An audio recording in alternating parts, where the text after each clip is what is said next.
ஒரு சேர் கொண்டாந்து போடு. பரவாயில்ல தம்பி, எல்லாம் சும்மா உட்காருங்க. உட்காருங்க.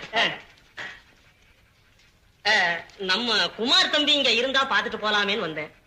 அவன் இன்னைக்கு பூரா இங்க வரலையே. ஏன், என்ன விசேஷம்? விசேஷம் ஒண்ணும் இல்ல. ஏதாவது ரகசியமா இருந்தா உங்க மனசுக்குள்ளேயே வச்சுக்கோங்க, சொல்லாதீங்க.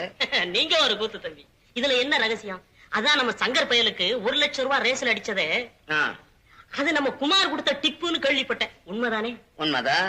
அது மாதிரி நமக்கு ஒண்ணு அடிச்சா எப்படி இருக்குன்னு ஆசை வந்துடுச்சு. ஆசை வந்துடுச்சா? அப்ப சரிதான். நீ ஒரு கூத்து தம்பி, எப்ப பார்த்தாலும் வேடிக்கையா பேசிக்கிட்டு. நான் எதுக்காக சொல்றேன்னா, 5 ரூபாயில இப்படி ஒரு அதிர்ஷ்டம் இருக்குதுன்னா அதை ஏன் விட்டு வைக்கிறதுன்னு கேக்குறேன். விடக்கூடாது, புடிச்சு பாருங்க. அதனாலதான் குமார் தம்பிய பார்த்து ஒரு டிப்பு வாங்கிட்டு போலாமே நீங்க தேடிக்கிட்டு வந்தேன்.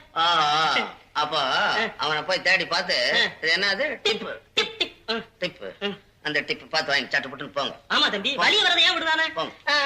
மாயண்டி வரட்டுமா? ஐயோ பாவம், அவரை போய் எங்க குமார்கிட்ட அனுப்பி வைக்கிறீங்க? வீணா கெட்டு போயிடுவாருங்க. கடட்டும், நல்லா கடட்டும். என்னடா ஆன வாய புழக்கிற? இங்க வந்தா பார், கொஞ்ச நேரத்துக்கு முன்னால ஒரு பிச்சைக்காரன், அவனை விட பெரிய